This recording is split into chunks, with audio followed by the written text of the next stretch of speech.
Hello, do you suffer from uterine fibroids? Do you suffer from inflamed, scarred fallopian tubes? Have you been told you have endometriosis or polycystic ovary syndrome? Or some of these symptoms or conditions or these diagnoses, are you diagnosed with more than one of these, I should say, of these conditions? In this video, I want to share with you a patient who had uterine fibroids that got so big she had to have them cut out. There was fear of them rupturing. But after she did that, she found some information from me online and came in and started working with me. And I'm going to share with you the exam findings from today's examination. Today is September 17th of 2015. And something that I really got to tell you is that in our the real first time that I met her, which was a few months ago, it was the primary part, which I could tell. Once I looked in her mouth, I could tell that there was some serious involvement from some teeth in her mouth that were causing the tissue. What I understand is that teeth are connected to organs. They're connected to the organs via blood cells and nerves that are connected to each tooth. They're connected right into the cardiovascular nervous system. Well, there were several teeth in her mouth that were housing infection, a couple of root canals, and some others that just didn't look too good, but she was passing by every day with them because they didn't hurt her, and her dentist never made a point about them. Well, when I did that first exam, that real true first exam with her was a dental exam, and she thought everything was going to be healed in her body by having a couple of those teeth removed, which they were really bad. They had to be extracted from her mouth. Now, a few months later, she comes back in because she's still having some lower abdominal pain and some back pain that she thinks maybe is associated with the area of stress down in her lower abdomen, in her chronic pelvic pain. So in this exam today, the primary tissue that came up on her, the weakest tissue that is, listen, you can only be as strong as your weakest link. So with my system of analysis, I'm able to find what is the weakest link in a person's body on that day. And today it turned out to be the fallopian tube tissue. And with those fallopian tubes, I found 24 different infections, actually more than that. There were 44 different infections and toxins, but 20 of those 44 turned out to be multiple kinds of intracellular bacteria and parasites. So I grouped them together under one category. So 24 actually really is, one of those 24 is actually totaling up to 44 infections and toxins in the fallopian tubes, causing a great amount of chronic pelvic pain, causing a great amount of discomfort on a daily basis for her, with fear that these fibroids could come back. So she decided to get back involved with me and start to review what's going on in her body and resolve everything. So here we are. The fallopian tube was the number one, the weakest tissue in her body. And the primary problem that came up in that weakest tissue, the number one, and I'm going to read off these different names of toxins and infections in order of importance, in order of the body's necessity, an order of importance of each one being removed from the body. So the primary one that turned out to be the worst of them all that needs to come out first is the mercury from the teeth. We're going to call that a dental amalgam, also known as silver fillings. Well, she still has one tooth in the mouth, one tooth that still has mercury filling. She never completed the whole dental project, the whole dental restoration from what I prescribed a few months ago. So we cannot and will not, we could try, but we won't with my work, and I realize the severity of what could develop if we try to remove the mercury from this tissue when she still has the mercury in that tooth, which is connected to the body through that tissue. And how do we know the tooth is connected to the tissue of the body? Because I could do a specific, very unique reflex analysis where I'm able to actually examine the body and find, does this tooth cause this tissue or that tissue a problem, a weakening, a stressing, a damage. You also can look up online at the meridian, I'll put this word on the screen, the meridian dental chart. You deserve to know the Germans discovered decades ago that each tooth is connected to various parts of the body, and that when a tooth goes bad, it can make the prostate bad, the heart could be diseased, the intestines could be diseased, the brain could be diseased, your joints can get diseased, the list goes on, the liver, the gallbladder, it goes on. Okay, so the primary toxin invading, damaging, and stressing her fallopian tube was the dental amalgam still in a tooth. The next most important was infections from the mouth reflexing down to her fallopian tube. And periodontal infection came up as the next biggest aggravator, stressor that has to be alleviated out of that tissue. The next most important stressor, damaging, weakening, and stressing her fallopian tube, was a mercury compound, which I have a sample of in my clinic so I could definitely diagnose this. A mercury dimethyl methyl chloride turned out to be the third biggest aggravator in her fallopian tube tissue, causing fallopian tube scarring, damage, and inflammation. The next worst infection causing stress to her fallopian tube was the Lyme infection, also known as the Borrelia burgdorferi bacteria, a spirochete bacteria that is known in Lyme disease. This bug is in her fallopian tube, causing it an intense amount of strain, stress, damage. The next was radiation. We found X-ray radiation. The next infection was the parasite, a very harmful parasite that can actually invade your blood cells, invade your tissues, and feed on them and damage them and inflame them and cause immune reactions to develop against this parasite. It's called the Babesia microti parasite. The next infection was Bartonella henselae, a terrible infection. It can aggravate the tissues and damage them. And going in with an endoscopic exam or any kind of examination that your gynecologist or an internist, a specialist can go in with, they're not going to find these. There is no camera that's going to find this kind of infection in the fallopian tube tissue. My unique set of bioresonance tools, non-electrical, no machine, no computer-assisted technology in my clinic that I use is what's doing this for me. This is all a hands-on type of examination. I have samples of all these different human body tissues and samples of all different kinds of infections and toxins, and I can find through a specific type of reflex analysis that never fails, I can find that infection in the tissue.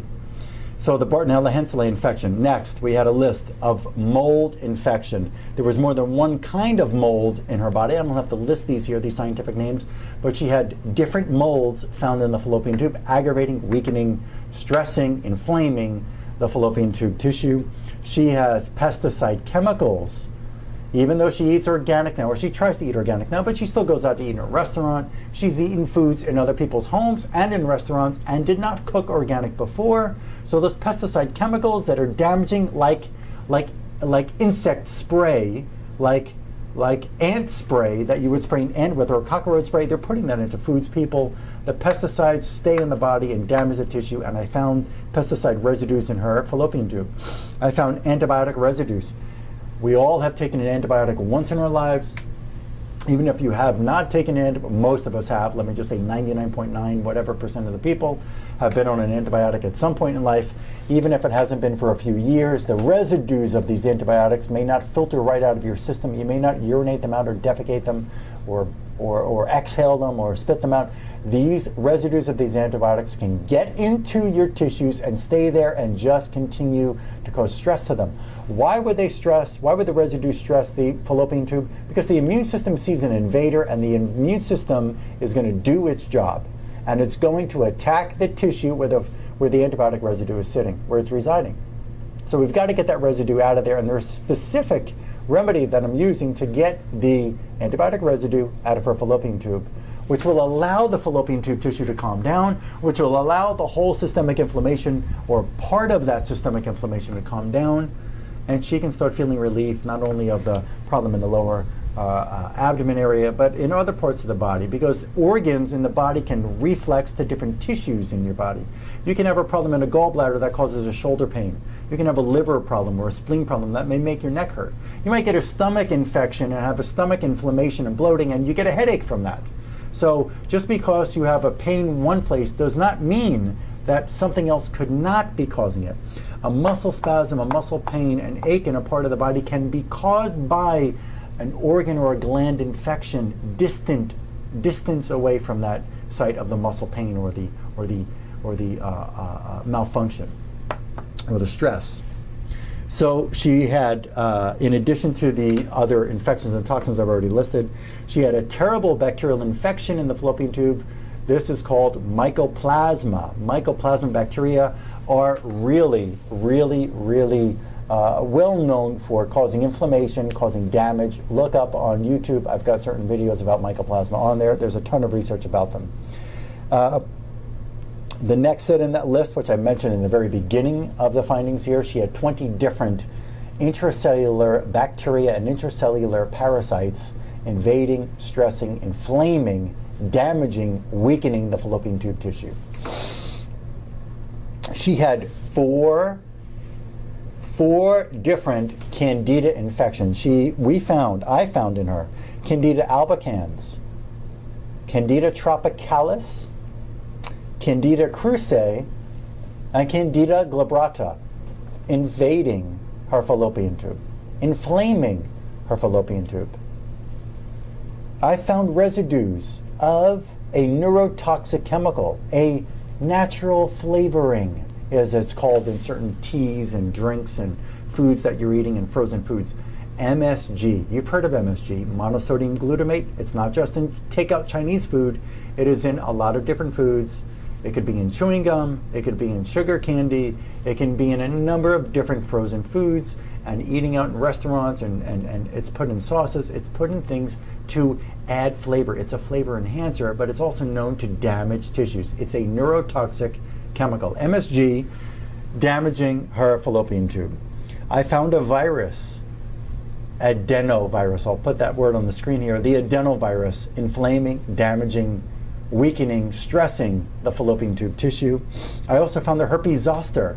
You know what causes shingles, if you've ever heard of shingles, a very serious inflammatory blistering event that happens on the skin, on the outside tissue of the body. We can get these shingle type of inflammatory scarring responses inside our organs. Not just can you get shingles on the outside of the body, they can happen inside. Herpes Zoster, damaging, weakening, inflaming, and stressing her fallopian tube.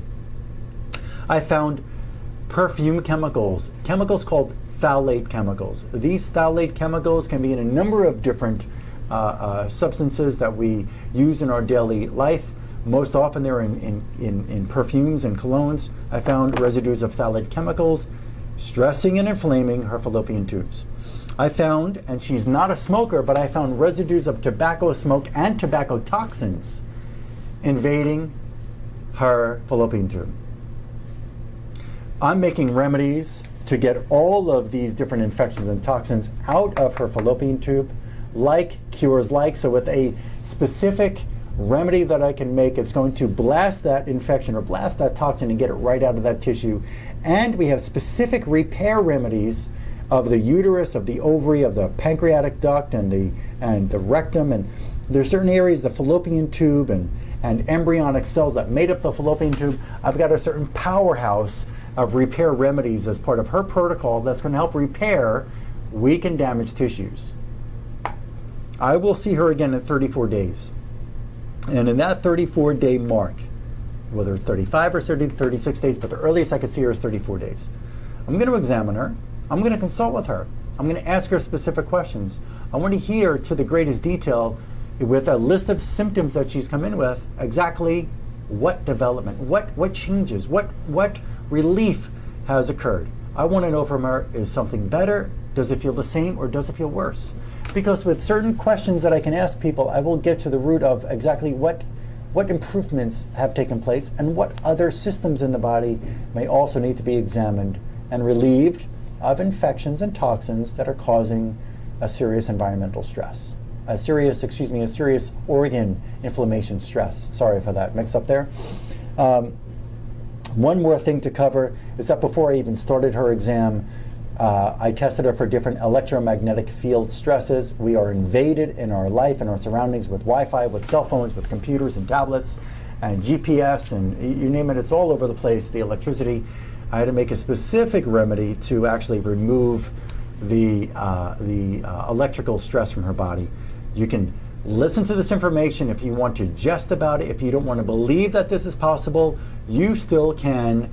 You have the right to go to your gynecologist, go to your obstetrician, go to your internist, go to your rheumatologist, go to your primary care doctor, go to your whatever specialist, and continue. Maybe you'll get help with them. But when you're not, the people that I help, my practice is focused on the patients who don't get the help from those other so-called specialists. She wasn't helped. I'm here to do the job for her. And when you're ready to open up your heart and open up your eyes and be willing to accept that there are other ways of practicing in this world, there are other methods to help you pinpoint exactly what's going on in your system, that is when the door, the window, the vault is going to be unlocked. The healing is going to take place for you. My name is Dr. Lonnie Herman. I've got extensive background in endocrinology, thyroid disorders, female reproductive system disorders, in neurology, in neurochemistry, neuroimmunology, autism disorders, very well versed in many different types of topics. Right now, one thing that I'm going to add is you can make an appointment if you call my office at 954-370-3100. Call, speak with my assistant. She's more than happy to help you set up your appointment. 954-370-3100. You can also like me on my Facebook page. I put information up there all the time on a very regular basis, almost daily. The address for my Facebook page I'll put right up here on the screen. And also subscribe to my YouTube channel.